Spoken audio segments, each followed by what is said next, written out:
haven't checked the weather, but I know it is a perfect day to chat about adult Jewish literature. I'm Cheryl Stahl.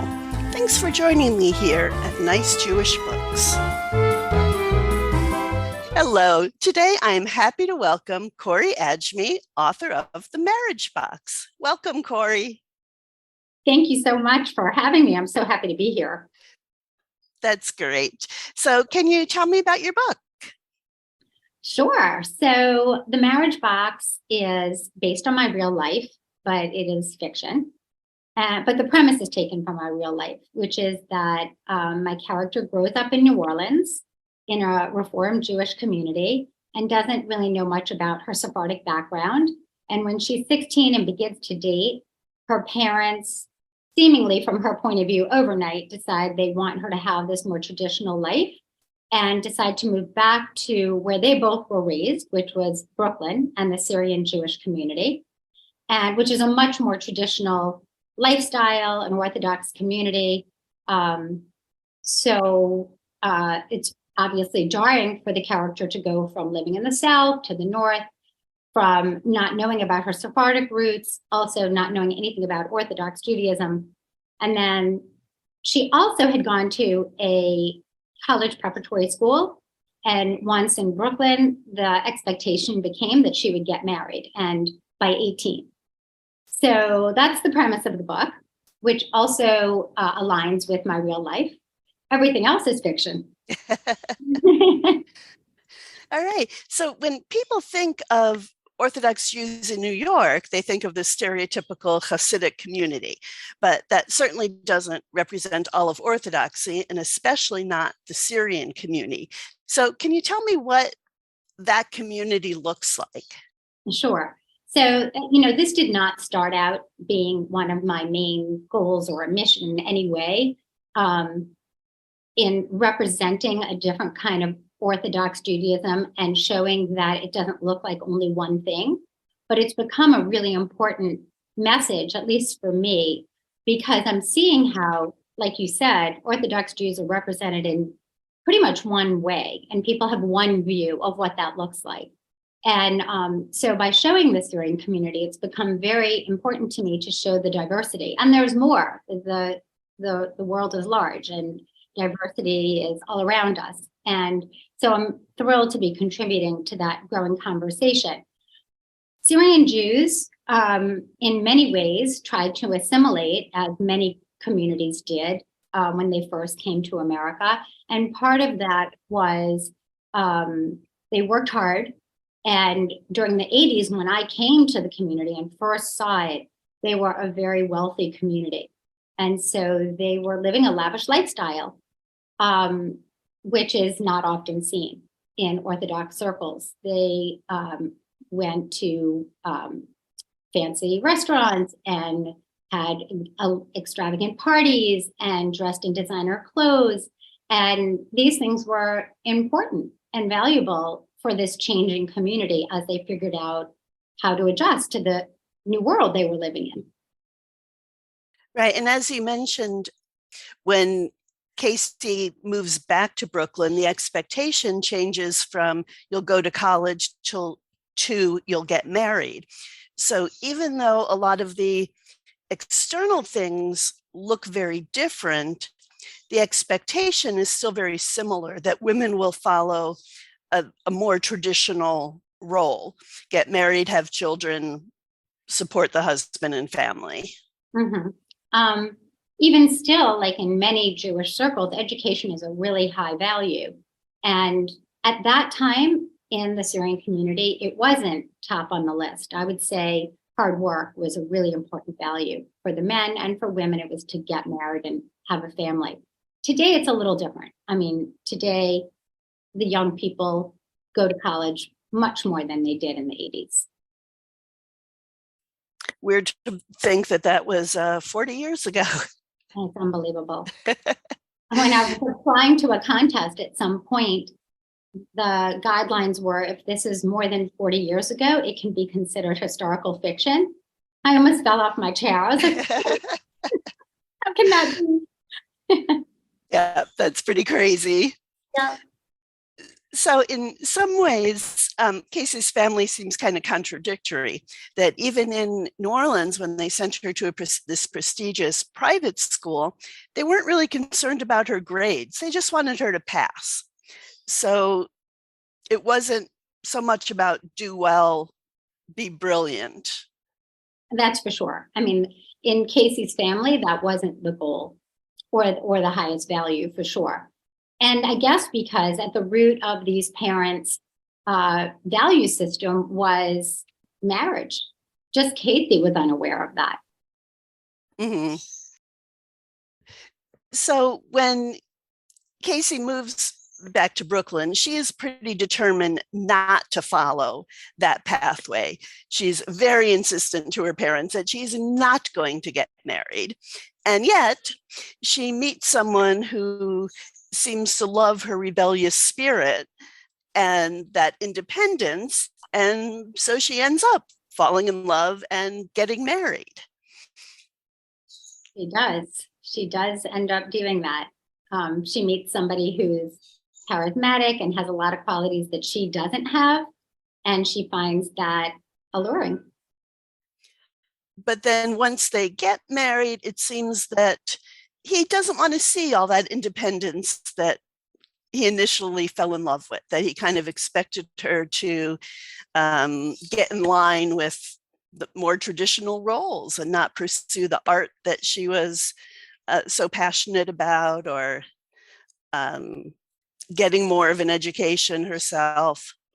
Yes, that was an exploration on my part about marriage and how sometimes when people meet, they present a certain side of themselves and then get married, and then their true natures come out, and how that can be problematic. And that really forces Casey into a lot of self-examination and growing up. You know, at the book starts with the wedding and then it goes into a kind of a flashback. And so she mentions that she didn't know that her brain was still developing and that she was growing an inch during her first year of marriage, that she, was a young adult, but focused on the young. She wasn't fully mature yet. That's for sure. She was, at 18, I think a lot of 18-year-olds think they know a lot, if not everything. As you get older, you find out you really didn't. So yeah, Casey definitely grows a lot in the few years after her marriage. She's changing and she's noticing things in her husband, and she's aware. That's one thing that I think that's a quality of hers, and introspective. And we follow her along that journey of discovering things in her marriage as they unfold. So let's take a step backward, back to New Orleans. And what precipitated her parents deciding to up and move her back to New York? Well, they're seeing she's making some choices that are getting her into trouble. She gets into trouble in New Orleans, and they want her out of there. They want her in a place that they consider to be safe, that is much more insular, much more traditional, much more protected. And they want that for her because they don't trust the decisions she's making. It could be that I missed it because I was focusing so much on Casey's story. It doesn't really, I didn't really catch if you said what their reaction to moving back to this more traditional community felt for them. The parents in the marriage box are delighted to be back in Brooklyn. The mother never really liked New Orleans, and they feel at home in the community in Brooklyn because that's where they both grew up. So they had friends there and history, and it was comfortable for them. They felt like they belonged, or Casey did not. But they mentioned how much it had changed in the 20 years or so since they had lived there. They did. But I guess they were willing to either accept the changes, or even if they didn't like them, they weren't going to let that change the things they did. Even if they didn't like the few changes that I mentioned in the book, there was enough good there for them to appreciate where they were and what that lifestyle was going to offer them. So to switch gears a little bit, it seems like one part of the Syrian culture that was present throughout is the food. It sounds like there were so many wonderful things that were part of their life in New Orleans and in Brooklyn. Going to talk about your favorite recipes or dishes? Oh, for sure. The food and music, I think I had a lot of fun with in this book. Syrian food is delicious to me. I love chicken and eggplant. But just Friday night in general, I love all the food. We make chicken and spaghetti. We make something called hamid, which is like a lemony soup with meatballs in it. Yabra is rolled grape leaves with meat and rice stuffed inside. And I'm a big lover of Friday night. We actually eat all that food again for Saturday lunch. Just pretty heavy, but it's good. So no cholent for you. No. So that was a definite thought of like, this is showing how this world and this community is not only different than other Orthodox communities, it's also different than Ashkenaz communities. But the language, I have one grandmother who was Ashkenaz. And so I think there's a line in the book saying like the language is different. It's not Yiddish, it's Arabic, and the foods are different. And the values are sometimes different. Like I said about education, that wasn't a top value for the Syrian community where it might have been, or it was for the Ashkenaz community. And so it turned out to be really important for me to show this community again in a different light, like just to show that not all Jewish communities are the same. We are diverse. Absolutely. Absolutely. So you did kind of sprinkle Arabic throughout the book. Well, when you got back to Brooklyn, did you grow up speaking Arabic, or do Syrian Jews speak Ladino? No, I didn't. I knew like 2 words growing up. I didn't understand what they were or why we said them, but other people didn't. Like I didn't really have a clear understanding about our background. And no, really, we knew like 2 words. The generations before us did that when people first came, obviously from other countries. But little by little, that went away. I think during the 60s, there was a big push to assimilate. Maybe by the 80s or 90s, things started to swing back again, where not the 80s, I'd say more like the 90s. Maybe people started to embrace things about our culture again. But in the 80s, when I first came, there was a lot of assimilating going on, rejecting the old ways. Yeah, there's always kind of that push and pull of how much to be like everyone else and how much to celebrate your own heritage. Exactly. So you mentioned that this is loosely based on your life. Did you have to do any research for this? Small things here and there, nothing too much. Really not a lot at all. Maybe just a little bit about New Orleans history, and very little of that ended up in the book anyway. Some religious questions that I had, but a lot of it came from my own experiences. Right. So would you like to talk about where your and Casey's life were similar and where they diverged?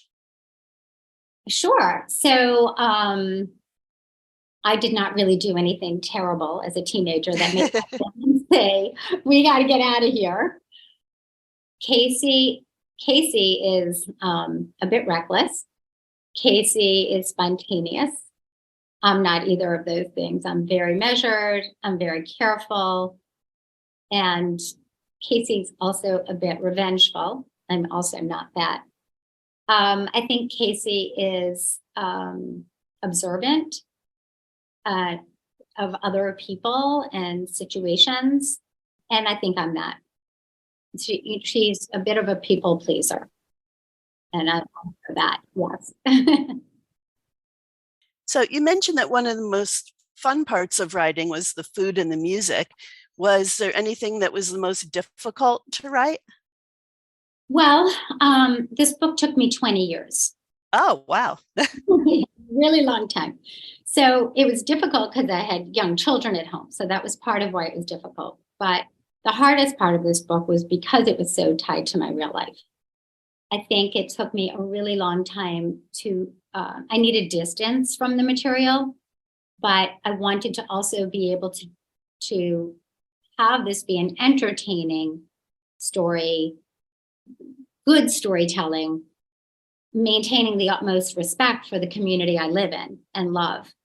So it was a really fine line between making fun of and also shining a light on certain things, maintaining respect throughout.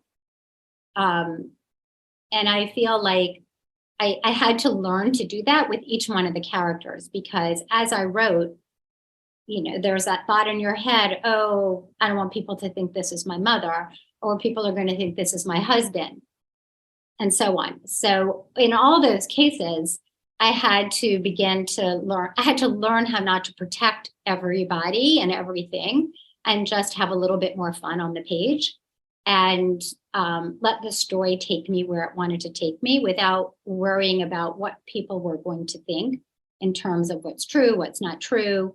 And like I said, maintaining respect. So that was probably the hardest part for sure. All right. So do you have any other works in the project? Start again. Do you have any other projects in the works that you would like to talk about? I do. I'm working on another novel. I pretty much have a first draft. I'm not sure if you call it a first draft and a half or a second draft. I'm not sure where I am in it, but I've had to rework it extensively since I put down the first draft. So I guess it's a second draft. And my goal with that book was to keep it as far away from my real life as possible. That was fun. After doing the marriage box, which, like I said, took a lot of years, I really wanted to do something that wasn't connected to my life, that would just be easier to get down on paper, and it was. Now I just have to go back and edit some more. But it was inspired by a newspaper article that upset me. And so I just started writing about the character from the newspaper article, the person from the newspaper article as a character, and one thing led to the next. And this novel, as of now, is told from 6 points of view, which is also, Oh, wow. yeah, it's also been fun. All right. So do you want to talk about that article, or do we have to wait for the book to come out? I can talk about it. It was about a teacher in New York City at a private school who had been abusing his students. Hey. Yeah, it was just heartbreaking. So I just started to imagine who this teacher was and what his life was like. And he became a character. And then the people around him became characters, and the story started to unfold. All right. Well, I look forward to seeing that further down the line. Yeah, I think so. So one thing I forgot to ask you about, your title, The Marriage Box. Would you talk about that? Oh, sure. So the marriage box is a real place. So when I first got to the community in 1980, during the summer, everyone would go to this beach club where there was a pool. And behind the pool, there was a roped off section. And they used to call it the marriage box because the young girls, 16, 17, 18-year-old girls, would go hang out in that section, and boys would go there to ask them on dates. But really, the ultimate goal was to get married. And I was like, I'm not going in the marriage box. There's no way. So that's where the title came from. A little bit of a double meaning there too, but That's what I was thinking about. yeah. And it's also very far from, again, I don't know who came up with the term, but the Ashkenormative sense of arranged dates and modesty. They would not be hanging out at the pool in bathing suits. Absolutely. It's a different world. Yep. So if anyone would either use your book as a call to action for Tikkun Olam or for repairing the world, or if you would like to mention anything not related to the book, what would it be? This is your soapbox moment. Oh, I love that. For me, I think empathy, I think kindness, empathy, caring are really top of the list for me on important values that I try to uphold for myself and what I wish for the world. And so, again, I didn't set out for this, but it feels to me like writing connects people to one another and helps to have people understand people who are different than they are, which creates empathy. And so that's my contribution. And whether it's through writing or other means, I think having empathy and being kind and caring about others is really important. Wonderful. Thank you for sharing that. So if people would like to connect with you, what is the best way? Well, there is my website, CorieAdjmi.com. I put out a monthly newsletter. If you sign up, I'd love that. We'd keep in touch. And also I'm on Instagram at Corie Adjmi. Okay, wonderful. So Corie, Corie, Adjmi, Adjmi. So not an obvious spelling. Yes. So thank you so much, Corie Adjmi, for speaking with me about the marriage box. It's been my pleasure. Thank you so much for this conversation.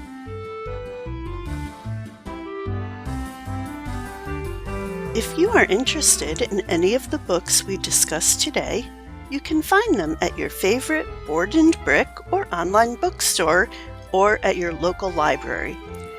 Thanks to Dianki for use of his Freilich, which definitely makes me happy. This podcast is a project of the Association of Jewish Libraries, and you can find more about it at www.jewishlibraries.org/nicejewishbooks. I would like to thank AJL and my podcast mentor, Heidi Rabinowitz. Keep listening for the promo for her latest episode.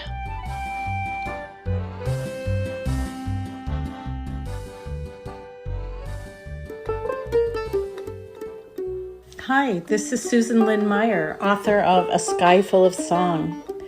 I'll be joining you soon on the Book of Life podcast.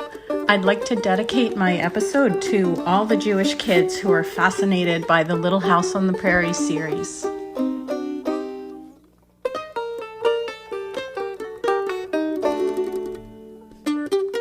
The Book of Life is the sister podcast of Nice Jewish Books. I'm your host, Heidi Rabinowitz, and I podcast about Jewish Kidlit. Join me to hear my May 2023 conversation with Susan Lynn Meyer about A Sky Full of Song.